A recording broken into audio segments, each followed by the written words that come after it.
Hello, friends. Maybe we can start this live webinar run by the Friends of the Global Fund Europe, of which I'm the vice president for Italy, and co-hosted actually by the Friends of the Global Fund and the Friends of the Global Fund Japan. So this is the second webinar in view of the next Global Fund replenishment, but that's not the only reason why we are here. I'm very honored to have been asked to chair this webinar. I don't know why, but maybe because I was there since the beginning. Let me say since Durban, when things changed. And then after 2001, we went to the United Nations, and the Global Fund started. Actually, I have a very interesting piece of paper that Anders sent to me. I don't know if you can show it, my friend, from the organization. It's a very nice paper because it's the founding paper of the Global Fund that was started in Geneva, as you know, in 2002, and that's really a great piece of paper. Is the initial paper. Now, let me, I have a couple of things to say. It's a kind of housekeeping. We have translation in different, this is the paper. This is the founding paper of Le Registre de Commerce de Genève. So this is the founding paper of the organization, of the Global Fund. And so it's an historical document. So after that, I would like to say that what the Friends of the Global Fund Europe is doing, and also the Friends of the Global Fight and the Friends of the Global Fight Japan, they are trying to, in a sense, mobilize our respective governments to the next funding, but not only, is to explain what Global Fund is doing and has been doing during since his inception. A lot of work, a lot of incredible success, let me say. One thing which is interesting is that we focus today on the role of communities, because really the Global Fund is, let me say, is the only multilateral organization that is really rooted in the countries, and the role of the community is there.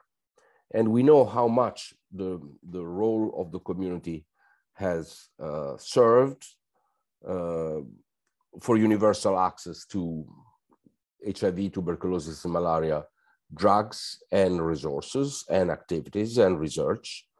So this is the main focus. We will hear from two community people, very, very important for us. You know that the Global Fund is now writing the new investment case for the next years.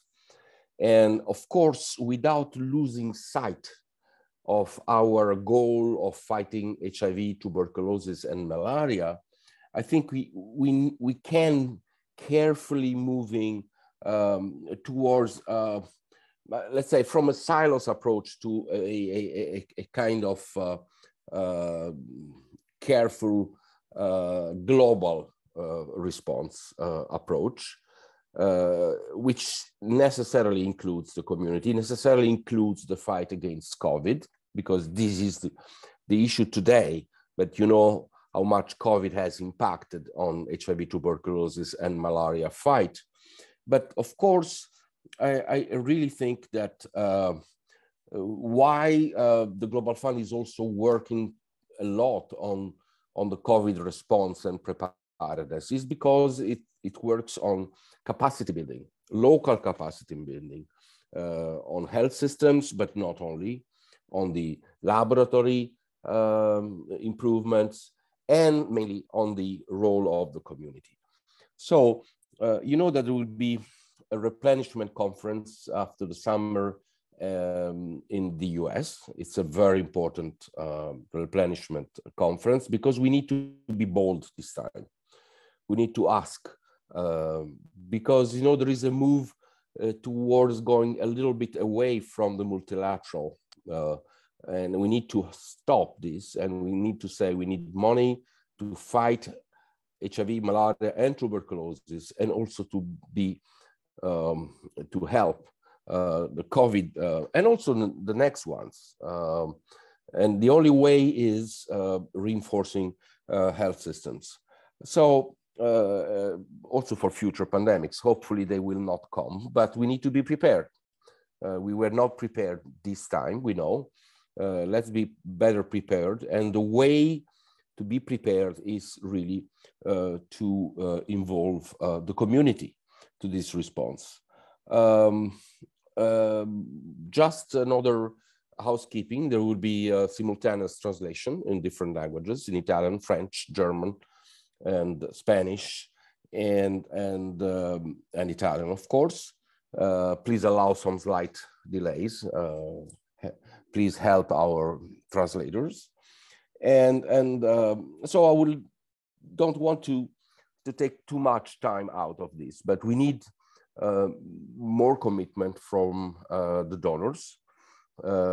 We need to explain what the Global Fund has done, and we need to hear the voices of the community. So it's really a privilege for me to give the floor to Erika Castellanos, who's Director of Programs at Global Action for Trans Equality.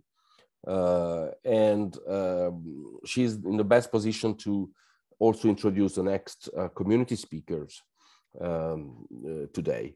So Erika, the floor is yours, and thank you very much for joining and for everything you are doing and you did in the past. Thank you, Erika. Thank you, Stefan, and thank you for sharing that marvelous and powerful image of the registration papers of the Global Fund. It's good to always remind ourselves, you know, the time that has passed and how much also has passed and what has happened from the moment, you know, that meeting in Geneva to having the transitioning team, to having the Global Fund register and where we are now today. I want to have some greetings to all our listeners, everybody who has joined us online today for this seminar, webinar on the Global Fund in the COVID-19 era, strengthening the role of communities in health systems. We are experiencing interesting times. There's not a single day that COVID-19 is not in our local news, in the newspaper, television, radio, everywhere. Rarely for good news, actually. We get regular updates, and as new evidence emerges and new scientific studies are conducted, regulations and recommendations change. Many people live in constant state of anxiety, nervous and on the edge. You know, many of us would get extremely startled by hearing somebody cough behind us while we're doing our shopping in the supermarket aisles. This is something that we have started to live with. Joke aside, there is a feeling of emergency, a sense of sudden awareness, sometimes to the extreme of this health awareness of being, you know, of information and also misinformation, and everybody being an epidemiologist out of a sudden and a vaccine expert.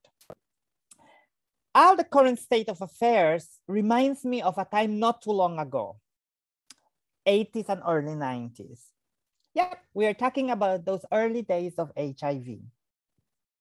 So many questions we had in the community and so little answers we got.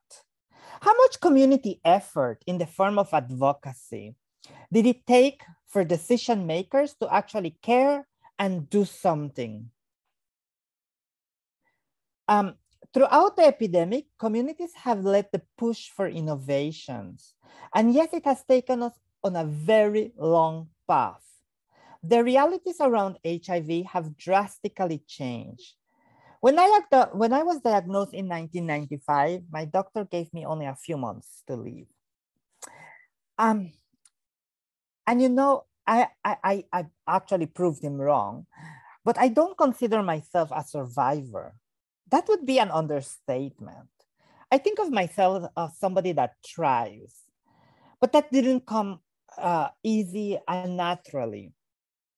Throughout the epidemic, my goals have changed. At the beginning, it was to live a little bit longer. At some point, it was to be able to obtain medication. Now it is to have a happy family and a family life and a quality of life.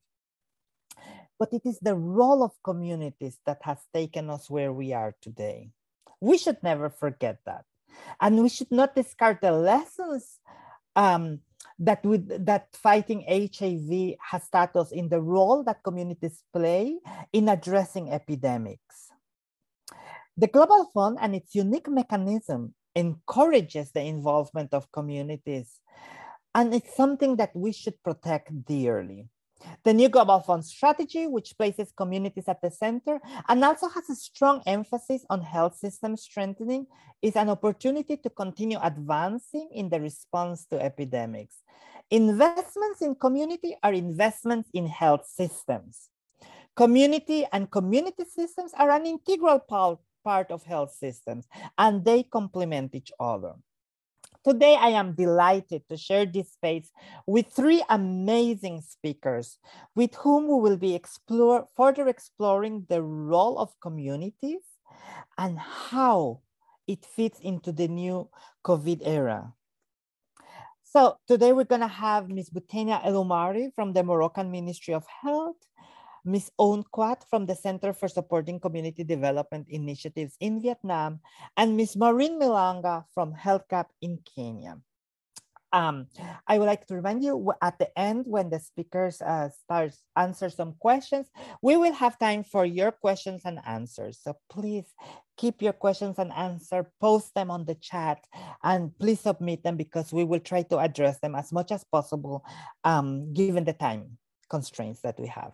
So I'm gonna invite our first speaker, Ms. Boutania El Oumari, to join me, and we're gonna be talking a little bit about the work she has been doing in Morocco. Boutania, you have been coordinating the Global Fund grant at the Moroccan Ministry of Health for 20 years. Thank you for the work you're doing. Could you describe to us the role of the Global Fund in Morocco's national response against TB and HIV, and how the relationship between the government and civil society and communities most affected by HIV has evolved since the Global Fund started invested in Morocco? Merci Erika, merci aux organisateurs de m'inviter à participer à cet important webinaire. Donc, comme a dit Erika, je m'appelle Boutania El Oumari, je suis la coordinatrice du programme d'appui du Fonds mondial ici au Maroc depuis le départ, donc depuis 2003, au niveau comme contractuel du ministère de la Santé. Donc, pour répondre à la question d'Erika et le faire, je sais que je ne dois pas dépasser quelques minutes. Je vais essayer de le faire, même si ça va être un peu difficile de parler de ces 20 ans d'expérience. Et comme l'a dit tout à l'heure Stefano, donc ça fait déjà 20 ans, enfin un peu plus que le registre de commerce existe. Et quand je lisais, c'était écrit en français en plus, c'était recueillir et distribuer donc distribuer les budgets et les fonds pour la lutte contre les 3 maladies, la tuberculose, le VIH et le paludisme. Je pense que le Maroc, on a été parmi les premiers pays à le demander et à en bénéficier après. Je crois qu'on était le premier de la région MENA et le 7e du monde. Et je peux vous assurer que ça nous a permis de mobiliser quelques 130 millions de dollars pour lutter contre la tuberculose et le VIH, mais également contre la Covid dernièrement. Et nous avons eu la chance d'avoir un volet sur le renforcement du système de santé. Le Fonds mondial est le 2e bailleur de fonds ici au Maroc après le budget de l'État. Mais au-delà du bailleur de fonds, le Fonds mondial, et ces 20 ans, il nous a démontré justement, on est passé un peu du théorique à la réalité, que tout ce qui était derrière la conception en termes de principe de travail, le faire en apprenant, je pense qu'on a été un bon laboratoire ici au niveau du pays. Et justement, la première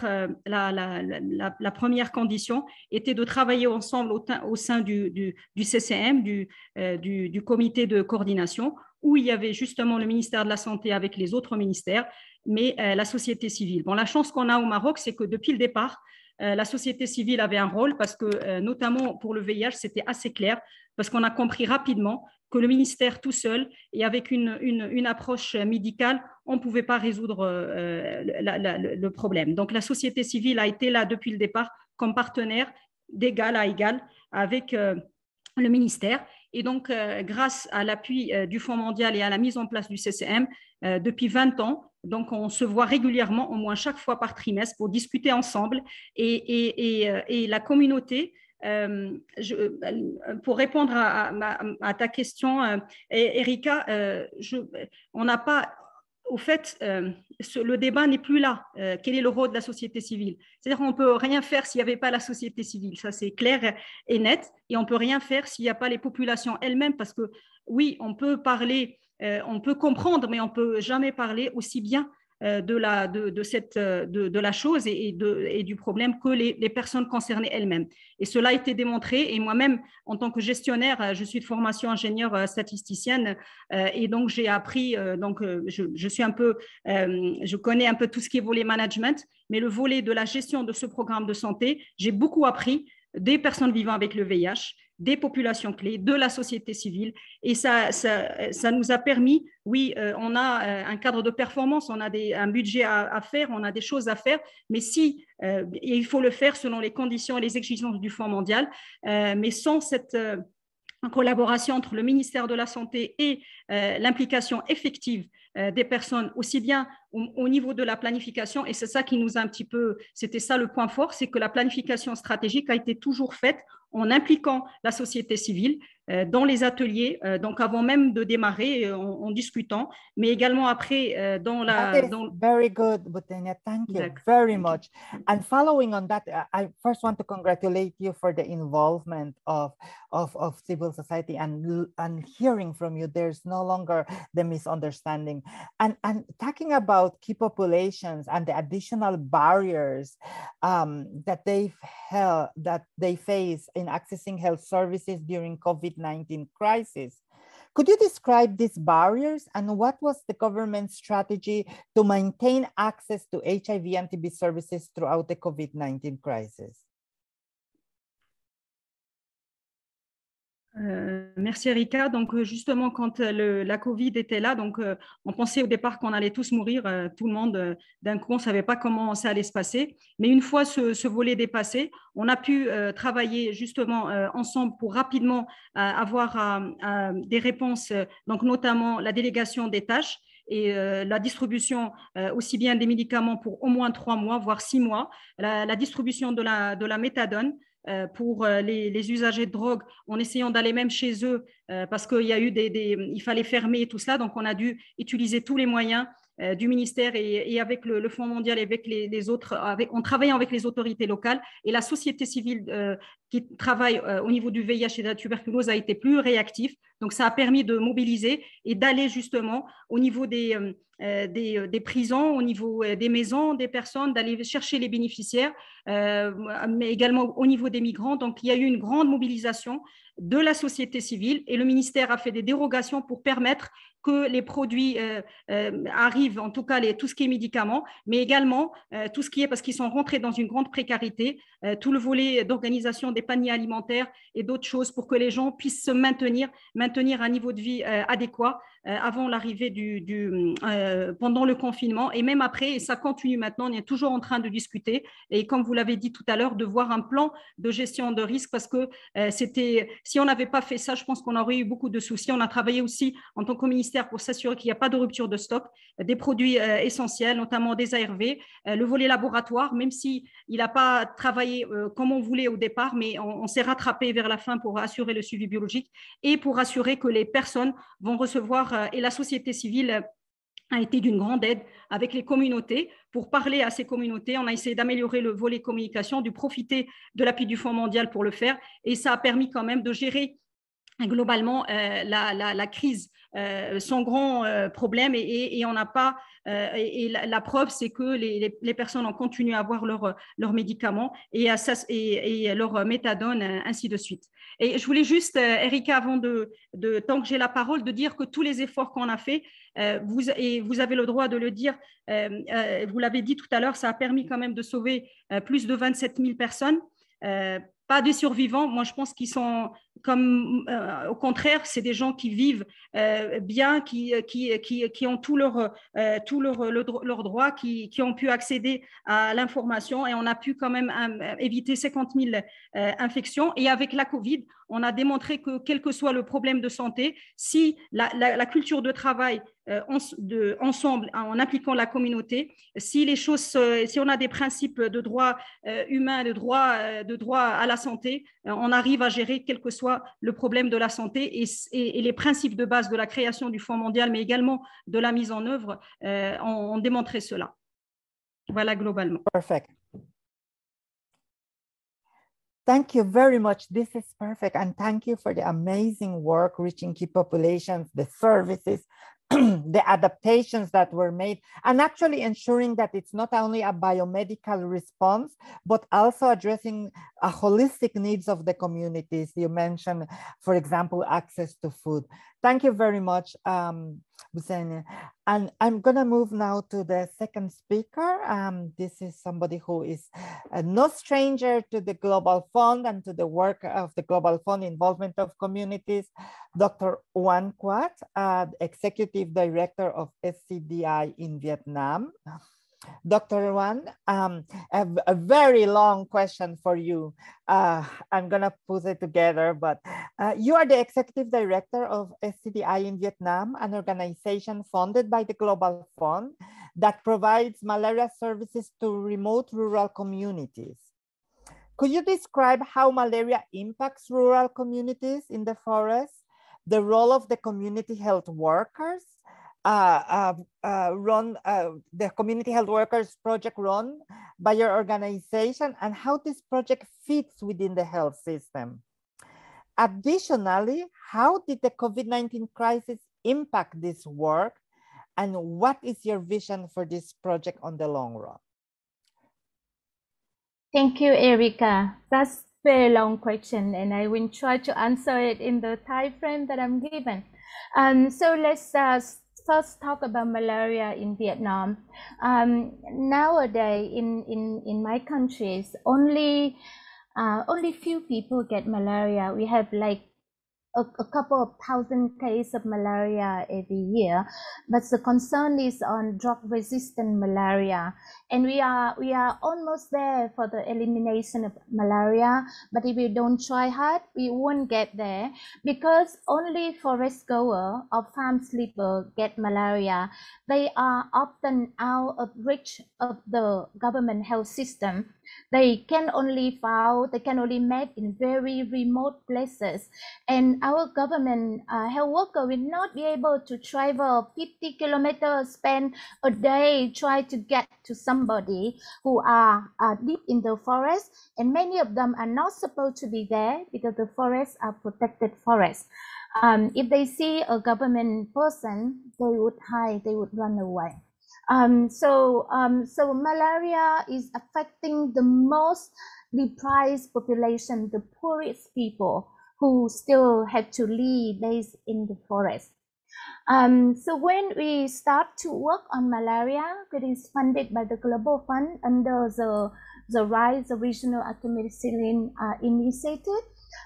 We have to select the people from the community to work on this project, and we call them CMAT, the Community Malaria Action Team. So the first criteria to select the CMAT is that they have to be able to ride a motorbike into the forest. So this photo are taken by me. I'm sitting on their back to go to visit a village. It is not the most difficult place to visit, but you can see the road, and it is not in a rainy day. So you can imagine the children in this village, if they want to go to school, they need to leave their home at 3 a.m. So this is the village that we visit, and you can imagine about the level of poverty in the village. There are, when we are having when we was there, we feel like almost like living in a different country. Vietnam is having an aging population, and here in this village, it is very common for women to have 4, 5, 6, 7, 8 children. The woman in this photo is 25 years old, and she has 4 kids and continue. So this is where the malaria persists. And the children with the parents go to the forest, and they sleep in the forest, sleep in the farm. And when we ask how COVID affect the population, the children as young as this had to go and sleep in the farm with the parents, because the parents had to work, and they don't go to school. So all kids don't go to school because of COVID, and they are now in the forest, in the farm, far from home. So this is our community malaria action team, the local people who know the forest, who know the population, respected by the population, living the experience of the population. Many of them was or are forest goer. Many of them have many children. Among these people, one man who's 20 years old and have 2 kids already. So they know the population very well, and they are well respected by the population. So our malaria worker reach out to the community, their own community actually, to distribute net, mosquito net, hammock net. But not only that, they took their own initiative. They was asking for the protective cover that the malaria program usually don't think about. For example, the hat to cover their face, because they said you can during the night you can sleep under the bed, under the net, but during the day when you work, you don't have the net to cover you, and there's a lot of mosquito in the forest. So they propose to use the hat that cover with the net that cover, and also to provide the long sleeve shorts so that they can cover their hand, so they can avoid the mosquito bite during the day. So with that, they build the trust and confidence in the community. And so when the people have a fever or suspect of malaria, they would call our worker who help them to access to malaria testing and treatment. So where we work, the CMAT have helped to detect between 1/3 to more than half of malaria cases. In just after 4 years of Global Fund investment in this program, that's where we reach.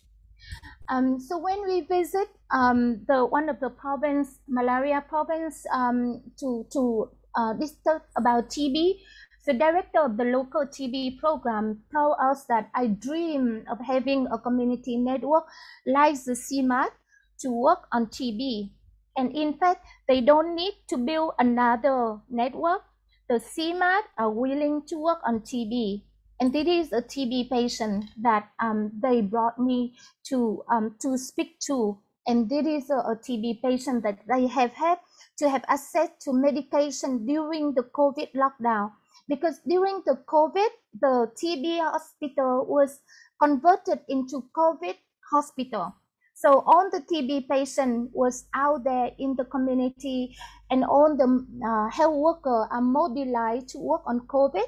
So in fact, it is our CMAT help to pick up the medication and bring to the TB patient. And not during the COVID, this is a photo again I took in the village.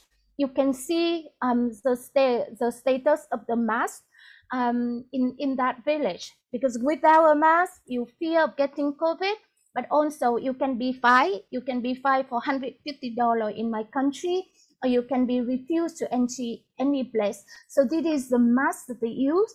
And the CMAS suggested us to provide masks and also provide the water bottle for the children when they are allowed to go back to school, because otherwise in the school in this poor area, the kids share a cup, and that could transmit many diseases, but also COVID.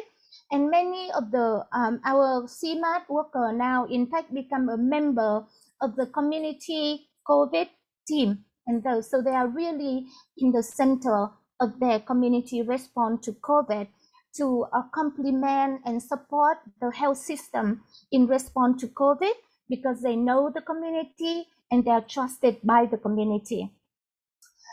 And it's not only about health, it's not only about poverty, but again, this picture, I took this photo deep in the forest, the people who migrate in the forest, but they not only cut the forest, but they use herbicide to kill the grass so that they can grow crop. So you can imagine the impact to their health and to the environment.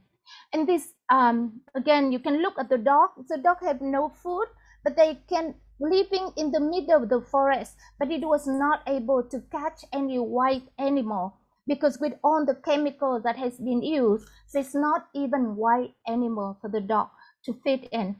So which is to say that we are now building a community system that work beyond malaria, work beyond a disease, but more into health in general and other development issues. And this is thanks to the Global Fund. I stop here and wait for the question. Thank you, Dr. This is amazing work that the CMAT group is doing, and the organization, and reaching out to the very vulnerable groups of people in the forest that has diverse needs, but also very interesting to see how using one resource to address diverse issues, including environmental, poverty, nutrition, health, even impacting in education for the children. Thank you. Very, very interesting to see how the investments in the Global Fund don't only stay in HIV, TB, and malaria, but trickle down to other areas, and how it contributes to all other aspects. This is really very, very, very interesting. And we're going to move on to our third speaker of the day, Ms. Maureen Milanga from Health Gap. And Maureen, we're going to start with a first question for you. Your work at Health Gap includes supporting countries to use Global Fund grants for community-led observatories. Could you explain to us why community-led observatories matter for HIV, TB, and malaria, and for health systems in general? Why is it important? Thanks so much, Erica, for inviting me. As you said, I'm Maureen Milanga. I'm the Director of International Policy and Advocacy at Health Gap. We get the privilege of working with communities in 7 African countries. And we also have some newer supportive efforts that we are providing to other countries like Laos, Cameroon, Lesotho, and Liberia, especially on community-led monitoring. So this is a great opportunity to actually present on it. For those who don't know what community-led monitoring is, it is a systematic data collection by communities, led by communities, that allows communities to compile, analyze, and data from sites and from the communities of people with HIV, and to use that information that they get to generate solutions to problems that they find. Community-led monitoring, first of all, is important because it empowers communities to be able to advocate for needs that they have. It's a first-hand response from communities themselves. They come and share, these are the challenges that we face when we go to a facility level. And these are some of the solutions that we would love to come up with.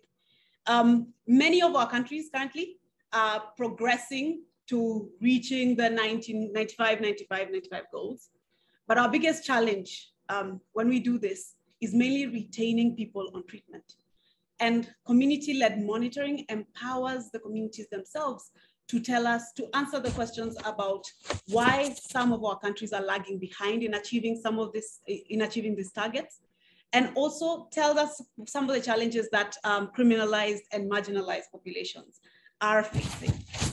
I think the other area worth mentioning that is really great about community-led monitoring is that it tells us how to maintain those we have already found, and also tells us why we haven't found the ones that we have already found. We have not found, like key populations. Why is it that we're not able to find them? If you have key population community monitors going to the site, asking the questions, people who use drugs coming to this facility, and the healthcare worker says no, they go back to the community and ask the key populations, why are you not going back to that facility?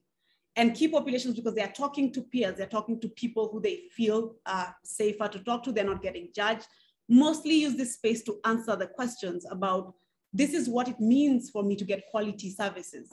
We've seen examples from multiple countries, for example, Kenya and South Africa, where communities of key populations have raised issues about being chased away from the facilities, being talked to badly by clinicians, going to the facility and not finding prevention or treatment or viral load suppression services. And these are issues that communities don't necessarily find a chance to be able to share at the facility level with the clinician or with the facility manager, but they can share that information with a peer. I think the other area worth mentioning that is really great about community-led monitoring is that we get to do the work of that.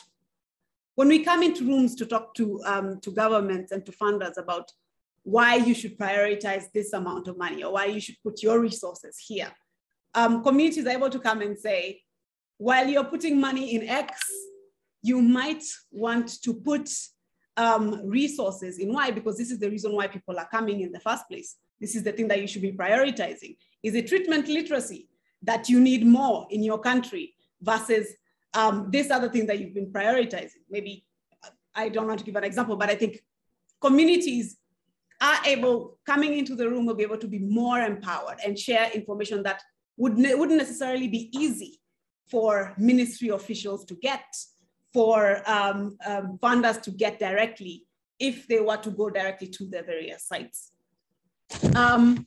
I think the other reason worth mentioning why community-led monitoring is important as well is because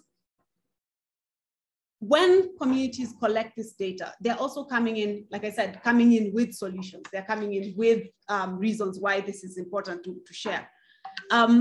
But it also allows community members to engage with duty bearers in a way that they have not before. They're inviting duty bearers to their own communities to talk to them and say, come to my town and see how I experience service delivery, which is not necessarily how we've been seeing service delivery before. But now, because we need to provide quality data in order to be able to retain the people on treatment, we need to change how we are doing business to keep people coming to the facilities. The other area worth mentioning is also about COVID. And I know the previous speakers have also spoken about this as well. Community-led monitoring shed a lot of light on some of the policies that we came up with during COVID. One of them was to create lockdowns in our countries. We're like, please don't go anywhere. It's not safe out there. What happened was that in various countries like Kenya and Uganda and South Africa, mothers were no longer able to reach the facilities. Mothers who were pregnant and needed to have a baby were no longer able to reach a facility. They were no longer able to get access to things like prevention to mother-to-child transmission services. But community-led monitoring in these countries allowed for monitors and communities to come back and tell ministries of health, maybe this is not a great idea.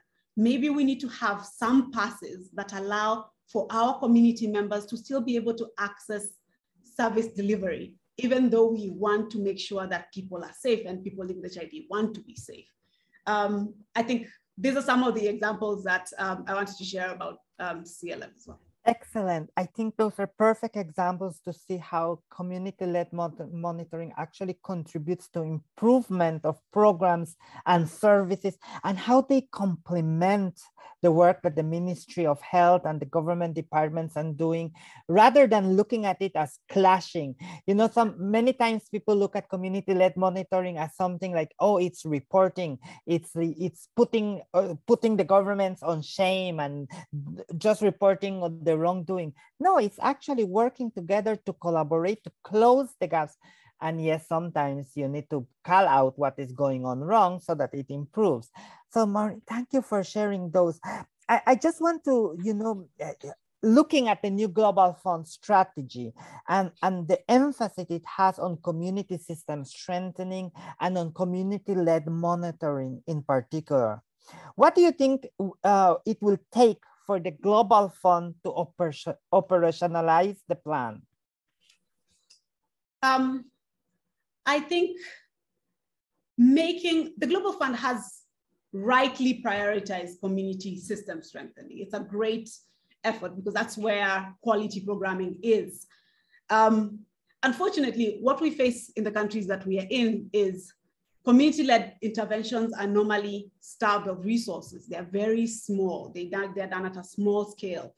And we're not really emphasizing the importance of working with communities as partners because we're not empowering them with their resources. We care about hearing about what they have to say, but some of it will have to go farther than having a meeting. How is it that we're able to work together collaboratively with community organizations? So making this commitment come to life, making these commitments come to life, I think in the aspect of community-led monitoring is fully funding an effort like community-led monitoring is so critical. It needs for the work to be fully funded, not just having small sections of data where we collect, maybe in one country, we're only going to one district, or we are only reaching one population, or we are only looking at testing instead of the entirety of the picture of service delivery. If we are going to really invest in this, we need to put enough resources to ensure that when we are engaging communities, they are empowered to do their job well, so that it complements the work that governments are doing. I think the second point worth mentioning as well is for community-led monitoring to work well, it really, really requires that community members are at the forefront of community-led monitoring efforts, allowing communities to come together, to prepare together, to set up the community-led monitoring efforts is really important because the other ones are going to be thinking about how do we gather the evidence? How do we analyze this evidence at a community level? How do we come up with solutions that work both for us and are also efficient for governments? And how do we engage duty bearers in a way that we come up with solutions that are both for both of us? I think successful CLM programs are mostly independent. And in the experience that we've had, we've seen where they've allowed communities to do it, they do it quite well. Where we've seen challenges of community-led monitoring being overpowered, overshadowed, then it works less well. And I think that should be something that that communities then get a chance to do. Right. Perfect. Thank you, Maureen. This has been very enlightening. And of course, we want our Global Fund colleagues to take note. What does it take to operationalize? We need adequate funding.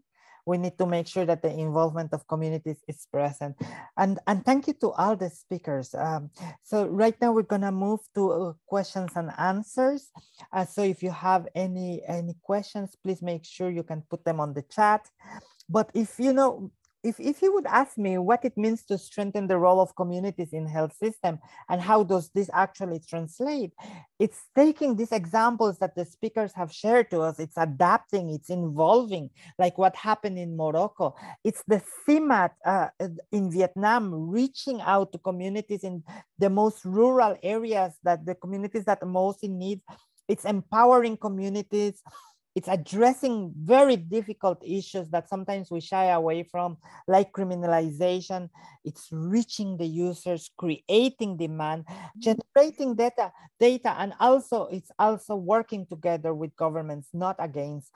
And we need to look into the different ways of partnership and what partnerships are needed to be on the table, including the private sector.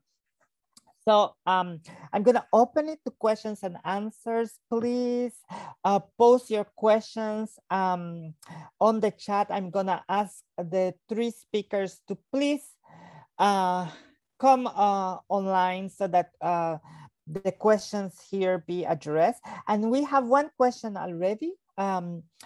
So any of the speakers, please feel free to take it. And the question is, how has the Global Funds mechanism, such as the CCM, helped to address the issues of key populations during the COVID response in the existing health systems? And related to that, how has the COVID surge affected the privacy issue of the key populations, and how has the community civil society helped them?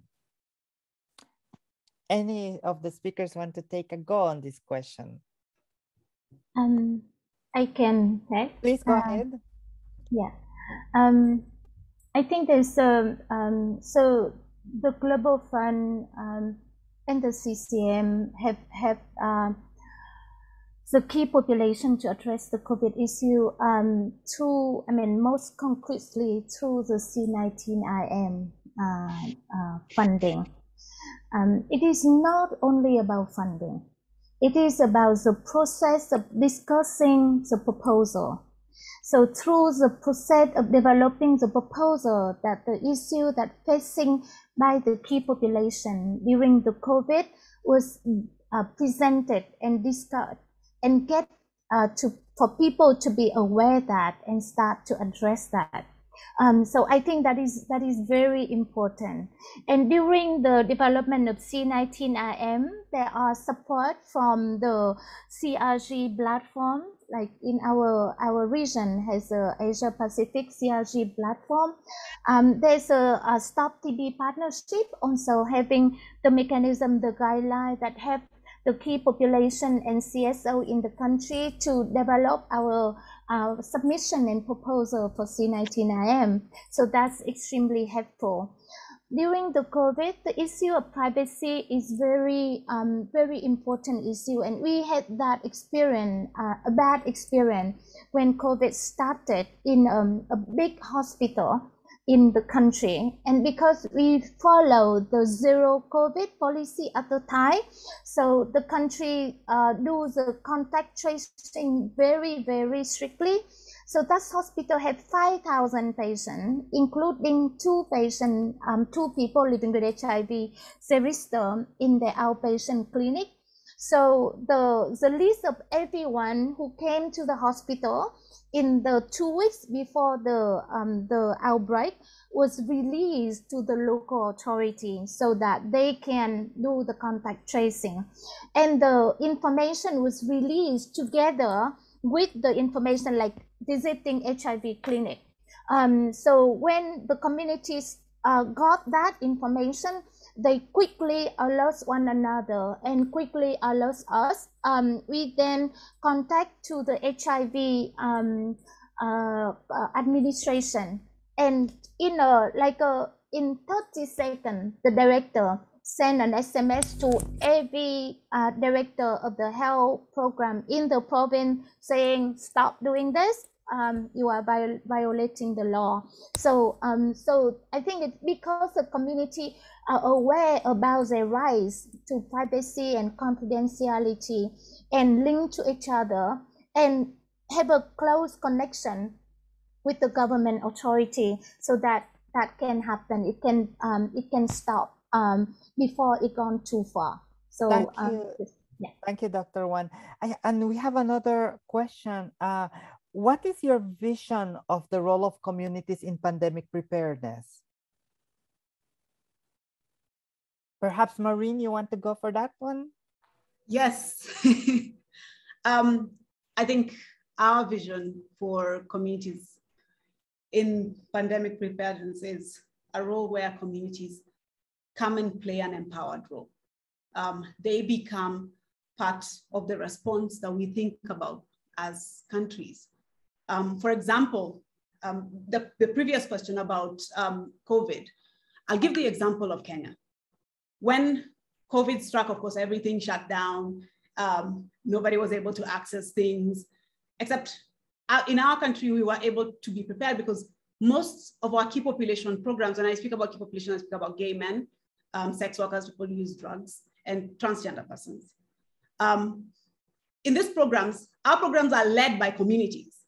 So it was easier for community peers to reach out to their peers and say, we might be locked down, but I will come and reach you at time X, or I will come from my home. We are open for 2 hours and I will make time for you, which is very different from having to go to a specific facility, which might not necessarily be open, or the service that you need might not necessarily be present. So I think thinking about pandemic preparedness, having communities who are implementing and providing those services be also at the center of that conversation, and asking them, how would you do it? And empowering them to do so is also really, really important to think about. Thank you. And lastly, before we have to wrap up here, Butania, given your experience in Morocco and the involvement of key populations, particularly from COVID, what would you say has been the impact, and what are those key elements? Why include key populations in the response to COVID and in the future pandemic preparedness?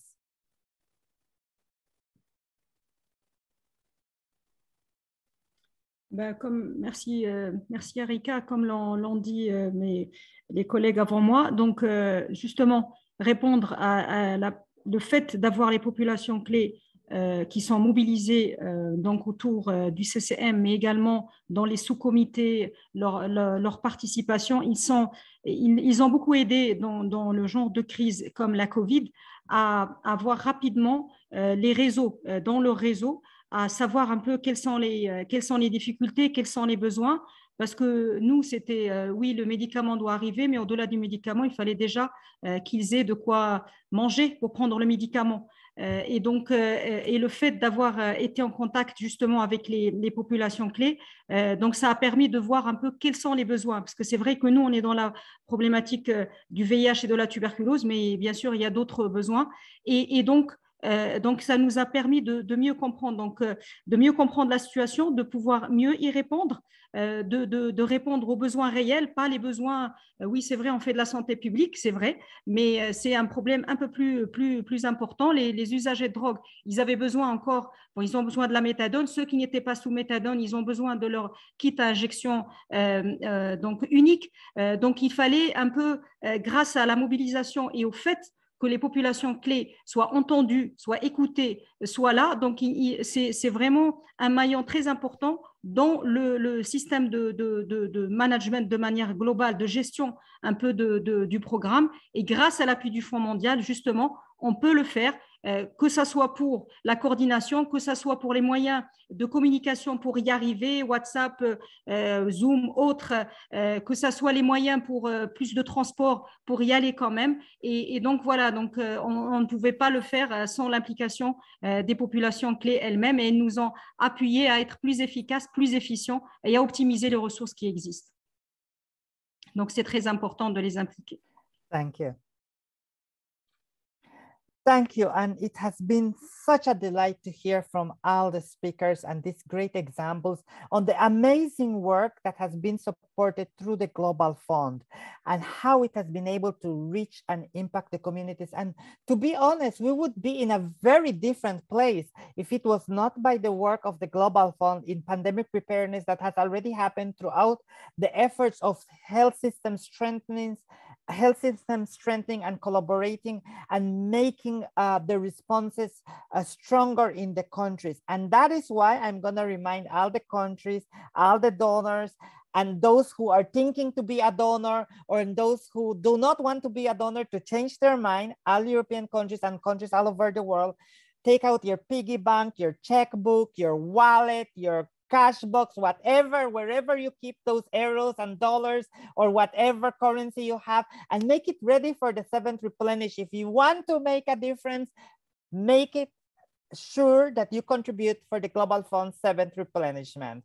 And with that, I'm gonna give it back to our dear friend Stefano for final words.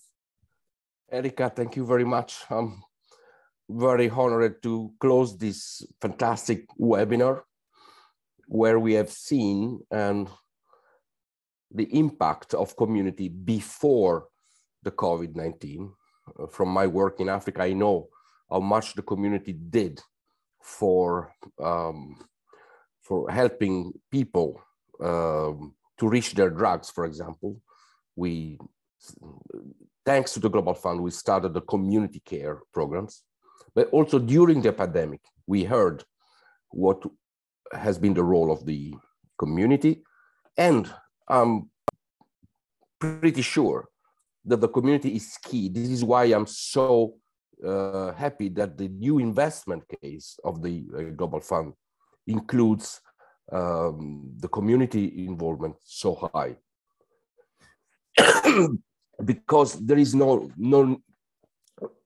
doubt that community has been key before, during, and in times of pandemic preparedness.